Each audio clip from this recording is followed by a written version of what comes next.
कवि हरिवंश राय बच्चन की कविता तूने क्या सपना देखा है। आज इस कविता की हम ससंदर्भ व्याख्या देखेंगे। तूने क्या सपना देखा है।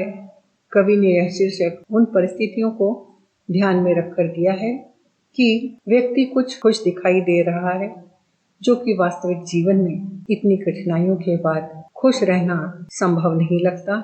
और ऐसी स्थिति में खुश देखकर वे प्रश्न करते हैं कि क्या तूने कुछ सपना देखा है जो इतना खुश नजर आ रहा है। तो पहले हम कविता की पंक्तियां देखते हैं, उसके बाद हर पदों का अर्थ करते चलें। पलक रोम पर बूंदे सुख की, हंसती सी मुद्रा कुछ मुख की, सोते में क्या तूने अपना बिगड़ा भाग्य बना देखा है। तूने क्या सपना देखा है। कवि आंखों में चमक और चेहरे पर खुशी देखकर प्रश्न पूछते हैं कि क्या कोई तुमने मीठा सपना देखा है जो तुम्हारी आंखों की पलकों पर सुख की बूंदे दिखाई दे रही है और चेहरे पर हंसी के कारण सुंदरता छाई है। तो क्या तुमने नींद में अपने बिगड़े हुए भाग्य को संवरते देखा है। क्या कोई ऐसा सपना देखा है जिसमें तुम्हारे बुरे दिन अच्छे दिन में बदलने वाले हैं। इस कविता का भाव यह समझ में आता है कि बुरा समय चल रहा है और अच्छा समय आना मतलब व्यक्ति का इतना निराशा में डूबा है कि सुख के दिन सपनों की बात हो गई है। और विशेषता है कि निराशा में भी आशा की किरण दिखाई देना व्यक्ति को स्व प्रेरणा सेल्फ मोटिवेशन देती है कि समय ऐसा बदल गया है कि भाग्य का सुधरना सपने की बात हो गई है। और अगर कोई खुश दिखाई देता है तो शायद उसने सपने में अपने दिन सुधरने की बात देखी है, इसलिए उसकी आंखों पर सुख की बूंदें और चेहरे पर हंसी दिखाई दे रही है। अगला पद इस प्रकार है। नभ में कर क्यों फैलाता है, किसको भुजा में भर लाता है। प्रथम बार सपने में तूने क्या कोई अपना देखा है। तूने क्या सपना देखा है। खुशी से झूमकर अपने हाथों को फैलाते देखकर कवि कहते हैं कि आकाश की तरफ देखकर हाथ क्यों फैला रहे हो। क्या किसी को अपनी बाहों में भर लेना चाहते हो। तुम सपने में पहली बार तुम्हें कोई अपना दिख गया है क्या, जो तुम इस तरह से खुशी में झूम रहे हो। क्या कोई सपना देखा है तुमने। अर्थात कोई अपना दिखना भी, आसपास कोई अपना दिखना भी सपने की बात हो गई है। सभी लोग इतने स्वार्थी हो गए हैं कि कोई किसी को अपना नहीं लगता, न ही किसी के पास से अपनेपन का व्यवहार दिखाई देता है।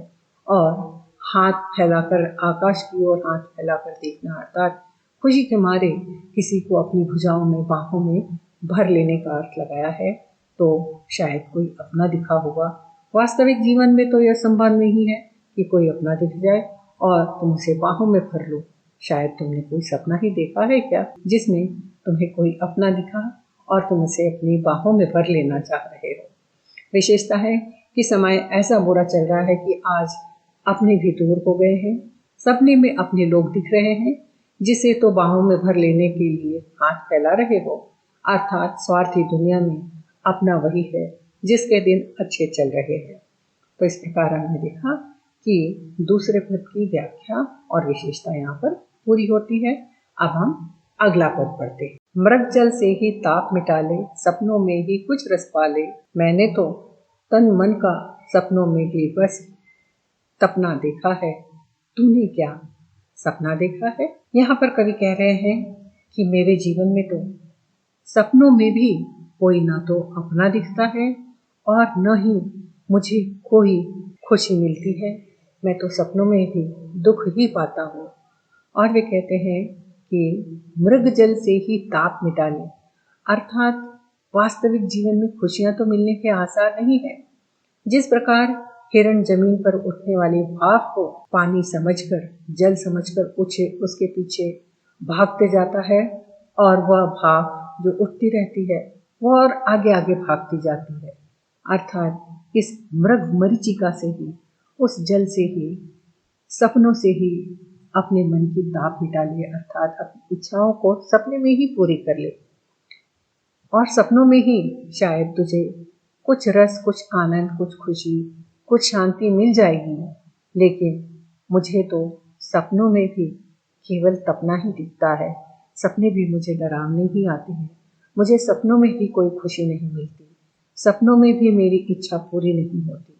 तूने शायद कोई सपना देखा है और तो उन सपनों में ही अपनी इच्छाओं की पूर्ति कर ले। वास्तविक जीवन में सपने पूरे नहीं हो सकते, बस तू सपनों में अपनी आशाएं पूरी कर ले। मेरी छोड़, मैंने तो सपने में भी अपने आप को तपते और तरसते ही देखा है। तू इतना खुश क्यों है? क्या तूने कोई सपना देखा है? विशेषता है कि निराशा में डूबा व्यक्ति दूसरों को भी निराशा का ही संदेश देता है। यहाँ मृगजल शब्द का अर्थ दिया है कि जहाँ पानी का आभास होता है लेकिन पानी नहीं होता, जिसे अन्य शब्द में मृग मरीचिका भी कहते हैं।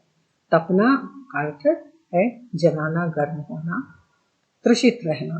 तो इस प्रकार यह तूने क्या सपना देखा है कविता का व्याख्या पूरी होती है। विशेषता भी है यहाँ पर, और फॉर्मेट तो आप जानते हैं कि किस प्रकार लिखा जाएगा।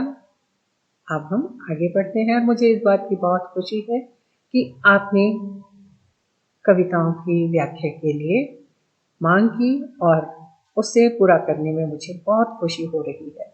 इसी तरह आप प्रश्न या आपको जो चाहिए कमेंट सेक्शन में लिखते रहिए। जितना संभव होगा मैं उसे आपको उपलब्ध कराने की कोशिश करूंगी।